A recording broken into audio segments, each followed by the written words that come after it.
యెహోవా నీ నామము ఎంతో బలమైనది,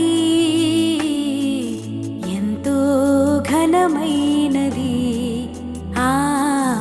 ఎంతో ఘనమైనది. యెహోవా నీ నామము. మోషే ప్రార్థించగా మన్నాను కురిపించితివి. మోషే ప్రార్థించగా మన్నాను కురిపించితివి. యెహోషువ ప్రార్థించగా సూర్య చంద్రుల నాపితివి. సూర్య చంద్రుల నాపితివి. యెహోషువ ప్రార్థించగా సూర్య చంద్రుల నాపితివి.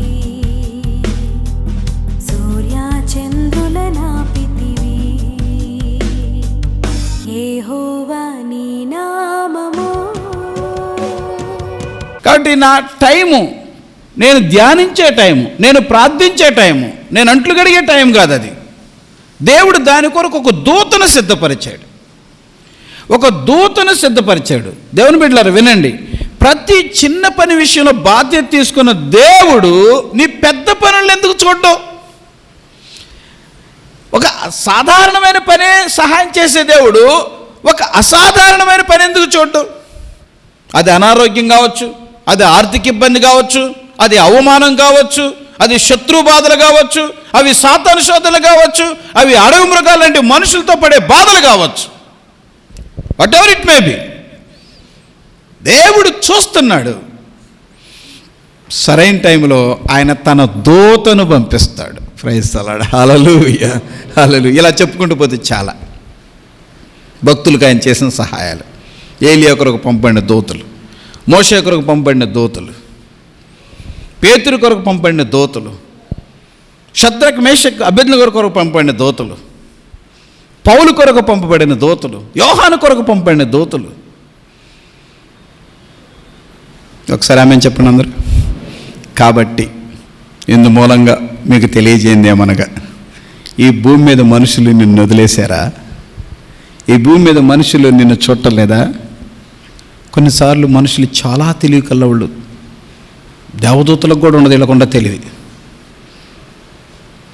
నేను చదువుకునే టైంలో నా ముఖం మీద ఇంతలో ఇంతలో గడ్డ వచ్చేసింది. ఎందుకంటే గుంటూరుకి నరసరావుపేటకి తిరగాలి, నిద్ర ఉండదు, కష్టం, తెలిసి తెలియని వయసు. అయితే ఇంతలా గడ్డొస్తే చాలామంది ఉన్నారు నా చుట్టూ. ఏంటయ్యా అని అడగల, ఏంటి నీ ముఖం అంత వాచింది ఏంటి అని అడగటం వాళ్ళు.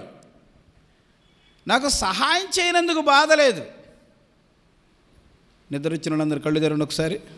దేనికి బాధ లేదు? దేనికి సహాయం చేయనందుకు కాదు, దేనికి బాధపడ్డాను తెలుసా? అరే ఇంత గడ్డ కనబడుతుంది, ఏంటి నీ ముఖాన అంత గడ్డ ఎందుకు వచ్చింది అని అడగలేదే. చూస్తున్నారు, వాళ్ళకి తెలుసు, అడగాలని కూడా తెలుసు, కానీ అడిగే మనస్సు లేదు. మనుషులకి ఏడ్చే ముఖం చూసినా, డబ్బులు లేని ముఖం చూసినా, రోగగ్రస్తమైన ముఖం చూసినా నోరు తెరిచి అడగరు. ఎందుకో తెలుసా? వీళ్ళు తెలివి కల్లవాళ్ళు. అనండి ఆ మాట, నేనన్నమాట గట్టిగా అనండి. ఏంటను తెలివి కల్లవాళ్ళు. ఎందుకు వచ్చిన గొడవ, ఎందుకు ఏడుతున్నావంటే ఏం చెప్పిద్దో, డబ్బులు లేనామని కదిలిస్తే ఏమడిగిద్దో, కష్టాల్లో ఉన్నోళ్ళని కదిలిస్తే మా మీదకి ఎక్కడ రుద్దుతారో అని మనిషి చాలా తెలివిగా ఉంటాడు. కానీ యేసయ్య వెతికేదంతా రోగుల కొరకు, యేసయ్య వెతికేదంతా నశించుచున్న వారి కొరకు, యేసయ్య వెతికేకంతా చచ్చిపోయిన వాళ్ళ దగ్గర. ఆయన ఎక్కడికి వెళ్ళాడు? మత్తయి సువార్త, మార్కు సువార్త, లూకా సువార్త, యోహాను సువార్తను బాగా చదువు. ఆయన ఎక్కడికి వెళ్ళాడు? మంచంలో పడి ఉన్న వాళ్ళ దగ్గరికి వెళ్ళాడు, కుష్ఠరోగుల దగ్గరికి వెళ్ళాడు, దయ్యాలు పట్టిన వాళ్ళ దగ్గరికి వెళ్ళాడు, చచ్చిపోయిన శవాల దగ్గరికి వెళ్ళాడు, పాతి పెట్టబడిన సమాధి దగ్గరికి వెళ్ళాడు. ఆయన ఎప్పుడన్నా హూటీలు వెళ్ళాడా? లేదు. ఆయన ఊరిలో గొప్ప ధనవంతుడు ఎవరన్నా ఉన్నారా అని వెతికి ధనవంతుడి దగ్గరికి వెళ్ళాడా? లేదు.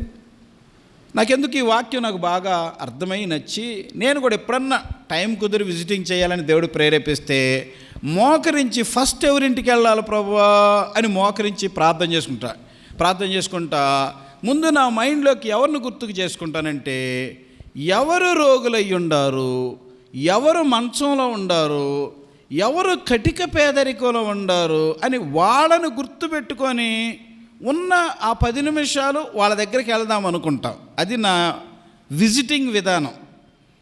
ఇందు మూలంగా చెప్పున్నదేమనగా, డానియేల్ అన్న మా పక్కింటికి వచ్చాడు కానీ మా ఇంటికి రాలేదని అనొద్దు. మీ ఇంటికి రావాలంటే నీకు ఏదైనా రోగం వస్తే వస్తా.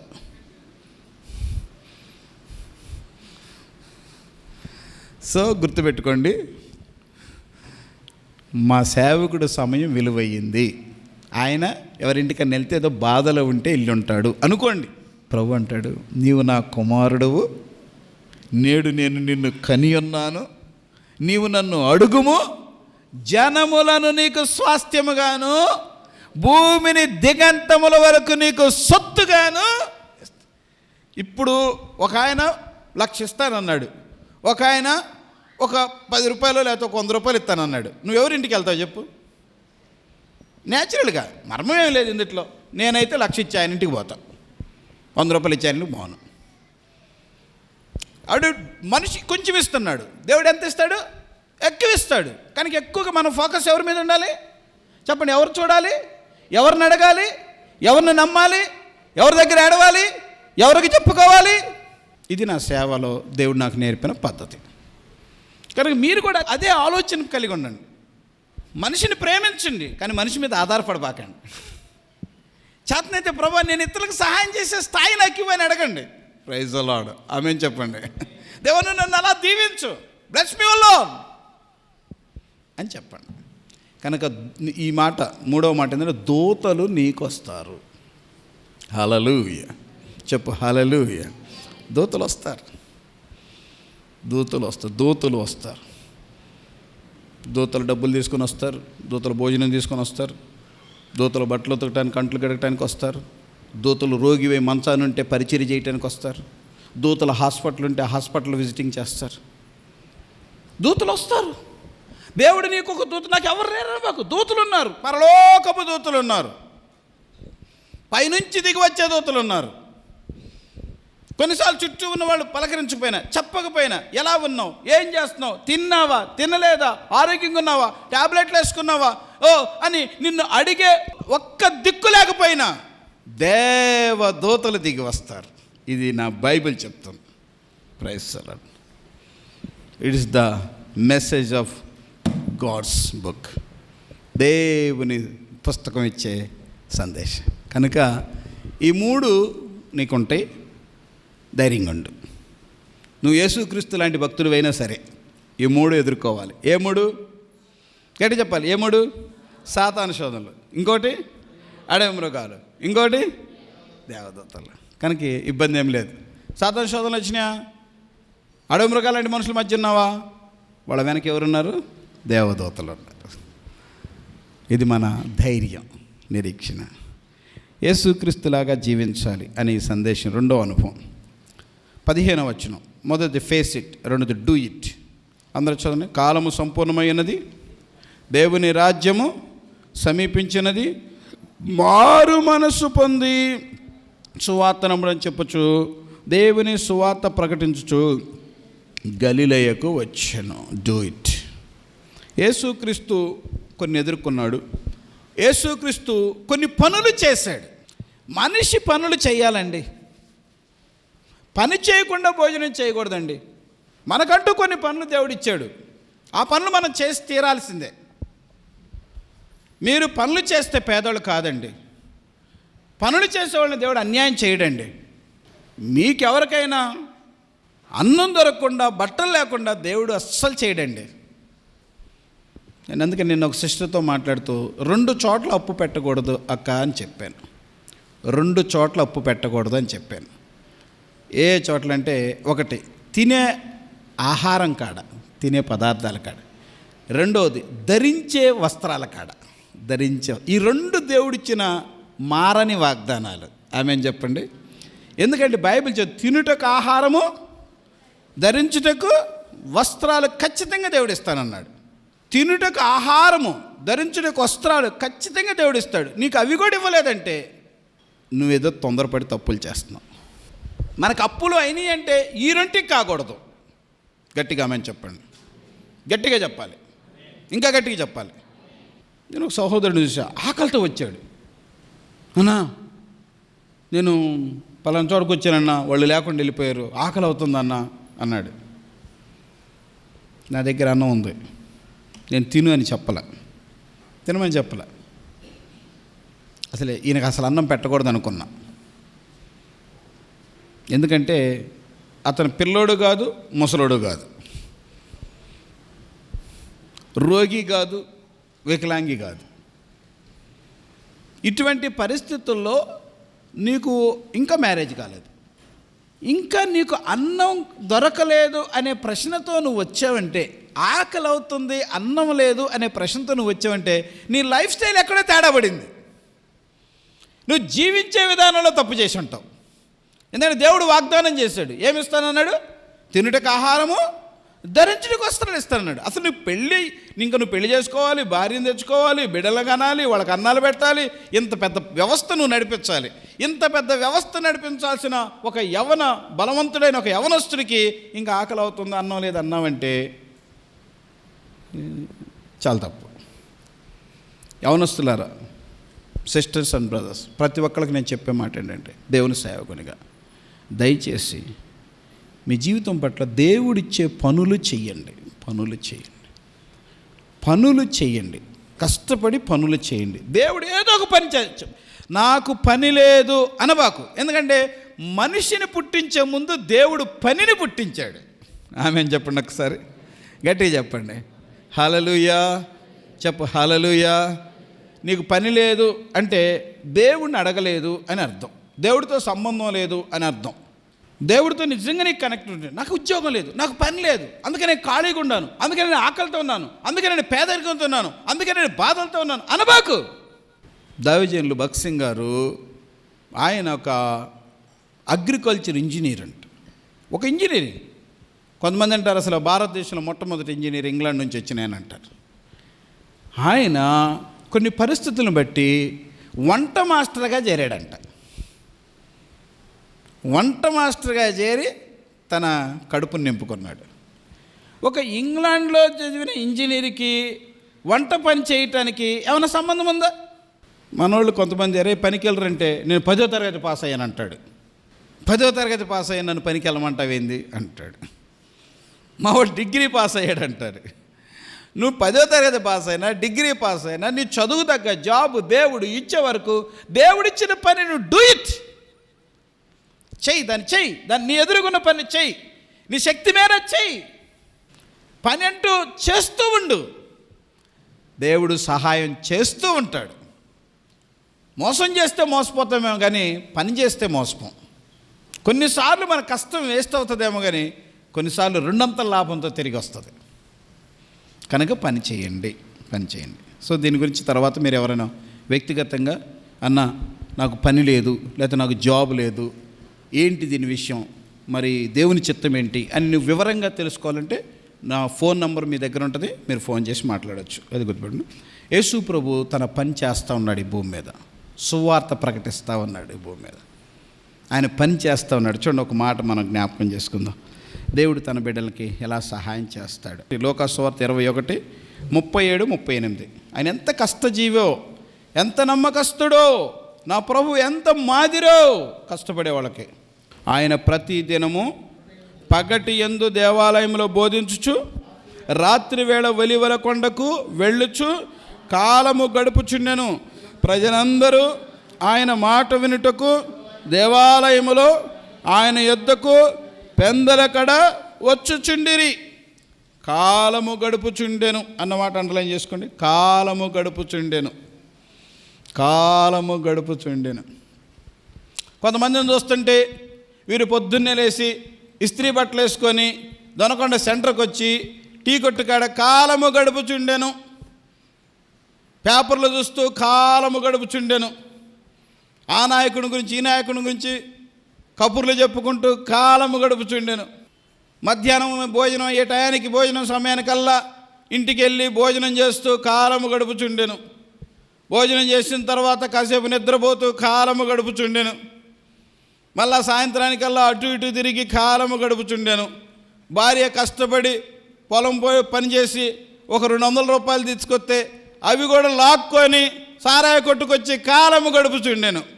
పేదరికం ఉండదా? రోగాలు రావా? ఇలా నా కాలం గడిపేది. కొందరు చూస్తుంటే ఎంత బాధేస్తుందో, ఎంత బాధేస్తుందో. మరి ముఖ్యంగా క్రైస్తవ కుటుంబాలు పుట్టిన పిల్లలను చూస్తే ఎంత బాధేస్తుందో. వాళ్ళకు ఒక గురి లేదు, వాళ్ళకు ఒక బాధ్యత లేదు, వాళ్ళకు ఒక ఫైర్ లేదు. దేవుడు నన్ను పుట్టించాడు, దేవుడు నాకు వివాహం చేశాడు, దేవుడు నాకు బిడ్డల్ని ఇచ్చాడు, వీళ్ళకి ఏం న్యాయం చేయాలా, ఏం పని చేయాలా, ఎక్కడికి వెళ్ళి చేయాలా, ఏం లేదు. ప్రభు జీవిత విధానం నేర్చుకోండి. పగలంతా దేవాలయంలో బోధిస్తున్నాడు, రాత్రంతా వెలివల కొండకెళ్ళి ప్రార్థన చేస్తున్నాడు. మీలో కొంతమంది చాలా తెలివికలవాళ్ళు, కష్టపడతారు, కష్టపడి 4 రూపాయలు సంపాదిస్తారు, మీ కాళ్ళ మీద మీరు నిలబడతారు, అవసరమైతే ఇతరులకు సాయం చేయగలిగే స్థాయిలో కొందరు ఉంటారు. కొందరు చూస్తుంటే ఏం లేదు. బ్రదర్సే కదా, సిస్టర్స్ కూడా. మీకంటూ ఒక ప్లాన్ ఉండాలి. దేవుణ్ణి అడగాలి, ఏం చేయాలి ప్రభువా, నన్ను ఏం చేయమంటావు ప్రభువా, ఇంట్లో ఉండి ఏం చేయమంటావు ప్రభువా, ఒకరు బయటకు వెళ్ళలేని పరిస్థితుల్లో ఏం చేయమంటావు ప్రభువా, వెళ్ళగలిగే అవకాశాలు ఉంటే ఏం చేయమంటావు ప్రభువా. వెతకాలి. చదువు ఉన్నా చదువు లేకపోయినా నీకు రెక్కలున్నాయి, నీకు కాళ్ళున్నాయి. నువ్వేమి నిక్కు ఉజువిక్కు కాదు. నిక్కు ఉజువిక్కే ఖాళీకి లేదు ఆయనకే. ఎవరికి? కాళ్ళు చేతులు 2 లేని మొండానికే ఖాళీ లేదు. దేవుని పవిత్రమైన పనుల్లోకి అడుగుపెట్టండి. సువార్త పని మరి ముఖ్యమైనది. సువార్త పని చేయవాడు సువార్త వలన పోషించబడతాడు. అన్న సువార్త పని చేస్తే నువ్వు పోషించబడతావు, నువ్వు పాస్టర్వి, నువ్వు సువార్త చెప్తావు, నువ్వు పోషించబడతావు. ఎందుకంటే నువ్వు పాస్టర్వి, నువ్వు సువార్త చెప్తావు, నీకు కానుకలు ఇస్తారు. సో నీకు న్యాయమే, నీకు కరెక్టే. కానీ మేము సువార్త చెప్తాం, మాకెట్లా వస్తుంది? మేము సువార్త చెప్తాం, మాకైనా మేమన్నా పాస్టర్లో మాకు కానుకలు ఇస్తారా? మేము దాంతో ఎట్లా బ్రతుకుతాం? నువ్వు ఊరికి సువార్త చెప్పంటావు అనే ప్రశ్న నీకు రావచ్చు. నేను చాలాసార్లు ఒక మాట చెప్తూ ఉంటాను. ఒక మంచి జరిగిన సంఘటన. ఒక బ్యాంక్ మేనేజర్ ఇంట్లో ఒక పని చేసే ఆయనకు సువార్త చెప్పింది. సువార్త చెప్పిన తర్వాత ఆమె పద్ధతి, ప్రవర్తనతో కూడిన ఆమె సువార్త ఆయన ఆకర్షించింది. చివరికి ఆయన వాళ్ళ పాస్టర్ గారి దగ్గరికి వచ్చి వాక్యం విని రక్షించబడ్డాడు. రక్షించబడిన తర్వాత ఇంట్లో పనిచేసే ఆమెను అంటున్నాడు, నువ్వు మా ఇంట్లో పనిచేసే ఆమెను కాదమ్మా, నువ్వు నా ఆత్మీయ తల్లివి. గట్టిగా చప్పట్లు కొట్టి దేవుని, నువ్వు నా ఆత్మీయ తల్లివి. నా ఆత్మీయ తల్లికి నా రుణం తీర్చుకుంటాను. కాబట్టి నువ్వేం చేస్తావంటే, నువ్వు ఒక లోన్ పెట్టుకో, నేను నీకు డబ్బులు ఇస్తా. నువ్వు సొంతగా షాప్ పెట్టుకో, నువ్వే ఓనర్గా ఉండు, అవసరం నీ కాడే ఇంకెవరన్నా పెట్టుకో. ఇప్పుడు సువార్త పనిచ్చిందా లేదా? సువార్త పోషించిందా లేదా? ఆమె పాస్టర్మ కాదే, ఆమె సేవకురాలు కాదే. సువార్త పనిచేయటం నేర్చుకో. దేవుడు ఛానల్స్ తెలుస్తాడు. ప్రైజ్ ది లార్డ్, హల్లెలూయా. నేను కూడా మీతో చెప్పాను, ఆదివారాలు సువార్తకి వెళ్ళండి. మీకు వాళ్ళ భారం ఉంటే ఒక గ్రామానికి వెళ్ళి సువార్త చెప్పారంటే యూ కెన్ గో. దేవుని సువార్త కొరకు. మన యవనస్తుల పిల్లలకి చెప్పాను, నేనున్నప్పుడు నేను పిలుస్తాను, నాతో కలిసి సువార్తకు రండి. నేను లేనప్పుడు మీరు వాక్యం తెలుసు, బాధ్యత ఉంది, మీరు వెళ్ళండి గ్రామాలకి, మీరు వెళ్ళండి బంధువుల దగ్గరికి. ఎక్కడికి వెళ్ళినా, పెళ్ళికి వెళ్ళినా, చావుకి వెళ్ళినా సువార్త చెప్పాలనే భారంతో వెళ్ళండి. ఎప్పుడు వస్తుంది ఆ భారం? అలా లేకపోతే ఎలా సేవ చేస్తాం? కనుక సువార్త పని చేయండి, దేవుడు సేవ అభివృద్ధి అవుతుంది, దేవుడు సహాయము చేస్తాడు. ఇది డూ ఇట్. 3వది రండి, మార్కు సువార్త 1వ అధ్యాయం 17వ వచనం. యేసు, నా వెంబడి రండి, నేను మిమ్మల్ని మనుషుల పట్టు జాలనుగా చేసేదని వారితో చెప్పాను. వెంటనే వారు తమ వలలు విడిచి ఆయనను వెంబడించిరి. ఆయన ఇంక కొంత దూరం వెళ్ళి జబదయి కుమారుడికి యాకోబును అతని సహోదరుడికి యోహాను చూచును. వారు దోణిలో ఉండి తమ వలలు బాగు చేసుకుంటారు. వెంటనే ఆయన వారిని పిలువగా వారు తమ తండ్రి అయిన జబదయిన దోణిలో జీతకండ్రి యొద్ద విడిచిపెట్టి ఆయనను వెంబడించిరి. సెలెక్టెడ్ అంటే నీ పరిచర్య కొరకు, లేకపోతే నీ సహాయం కొరకు, లేకపోతే నీ గోల్ రీచ్ కొరకు ఒక మంచి టీమును సెలెక్ట్ చేసుకో. పనివారిని పిలుచుకో, పని చేసేవాళ్ళని నువ్వు పని చేయి, నీతో పాటు పని చేసేవాళ్ళని తయారు చేసుకో. Praise the Lord. నువ్వు పని చేయి. ముందు ఏసై పని చేశాడు. కాలం సంపూర్ణమైనది, దేవుని రాజ్యం సమీపించింది, మారు మనసు పొంది సువార్తను నమ్మండి, ఆయన పని చేస్తూ ఉన్నాడు. అదే టైంలో కొందరు చేపలు పెట్టుకుంటూ ఉన్నారు, ధోనిలో ఉన్నారు, వలలు వేస్తూ ఉన్నారు. వాళ్ళని చూశాడు, సీమోను చూశాడు, అందరం చూశాడు. నా వెంబడి రండి, నేను మిమ్మల్ని మనుషులు పట్టు జాలలుగా చేస్తాను. Glory to God. హల్లెలూయా. భూమి మీద పుట్టిన ప్రతి మనిషికి ఒక సర్కిల్ ఉంటుంది అనండి, ఒక సర్కిల్ ఉంటుంది, ఒక టీం ఉంటుంది ప్రతి మనిషికి. ఈవెన్ రోడ్డు మీద తిరిగే పిచ్చోడికి కూడా, రైల్వే స్టేషన్లో తప్పిపోయి తిరిగేవాడికి కూడా, సన్యాసుల్లో సాధువుల్లో కలిసిపోయిన వ్యక్తులకు కూడా. మనిషి ఒంటరివాడు కాదు, మనిషి సంఘజీవి. కనుక నీకంటూ ఒక సర్కిల్ ఉంటుంది. ఆ సర్కిల్ నీ భర్త కావచ్చు, నీ భార్య కావచ్చు, నీ పిల్లలు కావచ్చు, నీ తల్లిదండ్రులు కావచ్చు, నీ అన్నదమ్ములు కావచ్చు, నీ అక్క చెల్లెలు కావచ్చు, నీ క్లాస్మేట్స్ కావచ్చు, నీ స్నేహితులు కావచ్చు. అంటే నీ ఫోన్లో, ఇప్పుడు నా ఫోన్లో ఉన్న నెంబర్లు నీ ఫోన్లో ఉండవు, నీ ఫోన్లో ఉన్న నెంబర్లన్నీ నా ఫోన్లో ఉండవు. అంటే నా సర్కిల్ వేరు, నీకున్న సర్కిల్ వేరు. ఎనీవే నీ ఫోన్లో కనీసం ఒక 500-600 నెంబర్లు ఉంటాయి.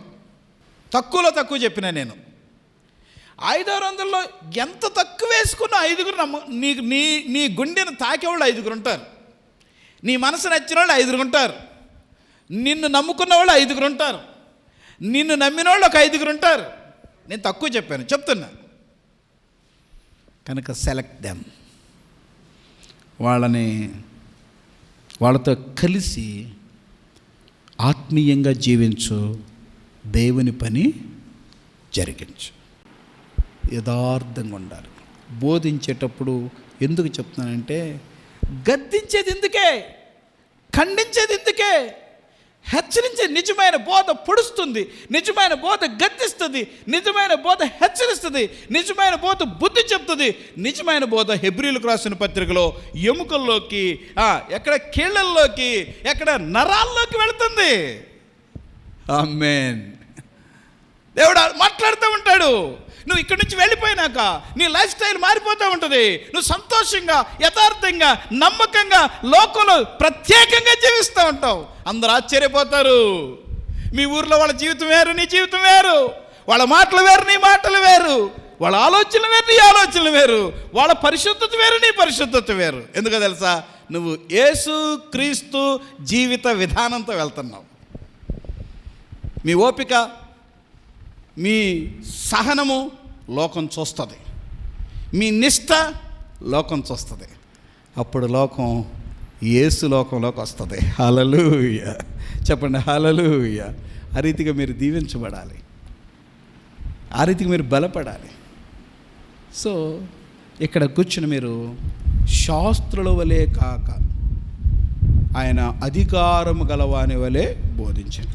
నేను మీతో పదే చెప్తున్నా, బోధించటము అనేది అదొక జీవితము, అదొక జీవిత విధానము. ఒక ఆయన అంటాడు, నేను రక్షణ పొందావని అడిగినందుకు కోప్పడి, రక్షణ పొందావని నన్ను అడుగుతావా, రక్షణ గురించి 7 గంటలు చెబుతా అన్నాడు. ఇదే దొనకొండలో. రక్షణ పొందుతావా? నేను అన్నాను, అయ్యా రక్షణ పొందావా అని అడిగా. రక్షణ పొందావని నన్ను అడుగుతావా, నీ వయసు ఎంత, నా వయసు ఎంత, రక్షణ గురించి నేను 7 గంటలు చెబుతాను అన్నాడు. అంటే రక్షణ గురించి 7 గంటలు చెప్పే శక్తి ఆయనకు ఉంది. కానీ ఆ రోజు ఎందుకు పాపం బన్నీ మీద ఉన్నాడు. బన్నీ లోపల సిగరెట్ ప్యాకెట్ ఒకటి ఉందన్నమాట, గుండె దగ్గరే సిగరెట్ ప్యాకెట్ ఒకటి ఉంది. అంటే రక్షణ గురించిన బోధ చెప్పటం నేర్చుకున్నాడు, కానీ రక్షణ పొందటం నేర్చుకోవాలి. సో చెప్పటం అనేది కొద్దిసేపటికి అలవాటు అయిపోద్ది. ఒకసారి ఆమె చెప్తారు అందరూ. చెప్పటం అనేది 4 సార్లు కొద్దిగా కష్టంగా ఉన్న 5వసారి ఈజీ అయిపోద్ది. 10వసారి అయితే ఇక పెద్ద ఇబ్బంది ఉండదు. 20వసారి అస్సలు ఇబ్బంది ఉండదు. అసలు 4 ఏళ్ళు మీరు చెబుతూ పోయారంటే అసలు మీకు తిరిగే లేదు. దేవుడు ఏమంటారంటే శాస్త్రులతో, వారు చెప్పువారే కానీ ఏం కాదు, చేయువారు కాదు. మీరేమో టెంప్ట్ అవ్వబాకండి. హల్లెలూయా, ఆమెన్ చెప్పొకసారి. మీరేం టెంప్ట్ అవ్వబాకండి. అన్న డానియల్ నీకేం అర్థం కావట్లేదన్న, అస్సలు మా ఊర్లో వాళ్ళకి అసలు మాకంటే చదువు కూడా రాదు, మా చదువు లేనుడన్న భలే చెప్తున్నారన్న, ఆ అమ్మాయి భలే చెప్పింది, ఈ అబ్బాయి భలే చెప్పాడు, వాళ్ళు భలే చెప్పారన్న, అసలు నేను ఇంకా అసలు వాళ్ళతో పోల్చుకుంటే నేను ఇంకా బెటర్ కదా అనే శోధనలో పడద్దు ప్లీజ్. వాళ్ళు భలే చెప్పటం కాదు, భలే జీవిస్తున్నారా, వాళ్ళు భలే జీవిస్తున్నారా, వాళ్ళ ఆత్మీయ జీవితం ఉందా, పరిశుద్ధ జీవితం ఉందా, యథార్థ జీవితం ఉందా, నిష్ఠ ఉన్నదా, క్రమం ఉన్నదా, దేవుడు దాన్ని బట్టి మనల్ని దీవిస్తాడు. అందుకని మీరు ముందు యేసుక్రీస్తు జీవిత విధానం నేర్చుకోండి. రోజు చెప్పండి. చెప్పటం అంటే ఇక్కడ ఏదో చర్చిలు ఇట్లా మైకి వెనమాల నిలబడటం కాదు. చెప్పటం అంటే మీ లైఫ్ యొక్క ప్రసంగం. మీరు ఇళ్ళకి వెళ్ళండి, మీరు బంధువుల దగ్గరికి వెళ్ళండి, మీ స్నేహితుల దగ్గరికి వెళ్ళండి, ఒక ఆత్మకు సువార్త చెప్పండి, వాళ్ళని రక్షించండి, వాళ్ళని చర్చిలోకి నడిపించండి. జాష్ కూర్చో, అడుగుచ్చు, ఏం కావాలి, తిరగకూడదు, కూర్చో. కాబట్టి మనం నేర్చుకోవాలి ఇవన్నీ. సో ప్రతి ఒక్కళ్ళు సువార్త చెప్పాలి. ఆమెను చెప్పండి అందరూ. ప్రతి ఒక్కళ్ళు చెప్పాలి. అయితే శాస్త్రుల వలె చెప్పకూడదు. శాస్త్రులు చెప్పేదానికి యేసయ్య చెప్పేదానికి తేడా ఉంది. శాస్త్రులు చెప్పేదానికి వాళ్ళు చెప్పుదురే కానీ చేయరు. యేసయ్య చెప్పటం ఎలాగంటే ఆయన అధికారం, ఆయన చేస్తాడు, ఆయన చేయుటకును బోధించుటకును ఆరంభించాను. ఆ రీతిగా మీరందరూ సిద్ధపడాలని నేను సో 4 అనుభవాలు ఈరోజు 4 మాటలు నేర్చుకున్నాం. ఇక్కడి నుంచి వెళ్ళే ముందు యేసుక్రీస్తు జీవిత విధానంలో 4 మాటలు నేర్చుకున్నాం. మొదటి మాట చెప్పండి, ఫేస్ ఇట్. నువ్వు కొన్ని ఎదుర్కొంటావు. ఏమేమి ఎదుర్కొంటావు? సాతాను శోధనలు ఎదుర్కొంటావు, నెక్స్ట్ మృగాలను ఎదుర్కొంటావు, నెక్స్ట్ దేవదూతలు కూడా నీకు తోడుంటారు. కనుక వీటిని ఎదుర్కోవాలి. రెండోది డూ ఇట్. నువ్వు పని చేయాలి. నువ్వు ఖచ్చితంగా దేవుని పని చేయాలి. ప్రతి ఒక్కళ్ళు సువార్త పని చేయాలి, ఆత్మల కొరకు పని చేయాలి. మీరు వ్యక్తిగత ప్రార్థనలు, వ్యక్తిగత ధ్యానాలు, వ్యక్తిగత సాక్ష్యాలు మీరు ప్రభు కొరకు పని చేయాలి. Do it. మూడోది సెలెక్ట్ ఇట్. నీకు ఒక టీంను సెలెక్ట్ చేసుకో. నీకు ఒక మంచి స్పిరిచువల్ టీము నీకు ఉండాలి. నీ కష్టం వచ్చినప్పుడు ప్రార్థన చేసేవాళ్ళు, నిన్ను నమ్మేవాళ్ళు, నీతో మాట్లాడేవాళ్ళు, నీ కష్టాలు పంచుకునేవాళ్ళు, ఒక ఆత్మ సంబంధమైన సహవాసం. దానియేలుకి 4 ఉన్నారు. ఎవరెవరు? దానియేలు, షద్రకు, మేషకు, అబేద్నెగో. యేసుక్రీస్తుకి ఉన్నారు, మోషేకి ఉన్నారు, ఏలియాకి ఉన్నారు, ఎస్తేరుకి ఉన్నారు. అట్లాగా నువ్వు సెలెక్ట్ చేసుకోవాలి. నువ్వు పని చేయాలి, వాళ్ళతో పని చేయించాలి. 4వ మాట ఇప్పుడు నేర్చుకున్నాం, నువ్వు మంచిగా బోధించాలి. హల్లెలూయా. ఎట్లా తెలుసా? శాస్త్రుల వలే కాదు, యేసయ్య వలే. బోధించేటప్పుడు ఈ అనుభవాలు ఉండాలి. ఏ అనుభవాలు? హృదయాల్లోకి వెళ్ళిపోవాలి, నచ్చుకోవాల్సి వస్తుంది. బోధించేటప్పుడు ఈ అనుభవాలు ఉండాలి. ఖండించుము, గద్దించుము, బుద్ధి చెప్పుము, సంపూర్ణమైన దీర్ఘశాంతంతో పనిచేయి. దేవుడి కార్యాలు చేస్తాడు. ఈ అనుభవాల్లో కనుక మనం ఉంటే మనం లక్ష్య టార్గెట్ ఈజీ అవుతుంది. ప్రతి వ్యక్తి భారం తెచ్చుకుందరుగాక, ప్రతి వ్యక్తి బాధ్యతగా ఉందరుగాక, ప్రతి వ్యక్తి దేవుని కొరకు నిలబడుదురుగాక, ప్రతి వ్యక్తి దేవుని ద్వారా దీవించబడుదురుగాక. యెహోవా నీ నామము ఎంతో బలమైనది, ఎంతో ఘనమైనది, ఎంతో ఘనమైనది. యెహోవా నీ నామము. మోషే ప్రార్థించగా మన్నాను కురిపించితివి. మోషే ప్రార్థించగా మన్నా కురిపించితివి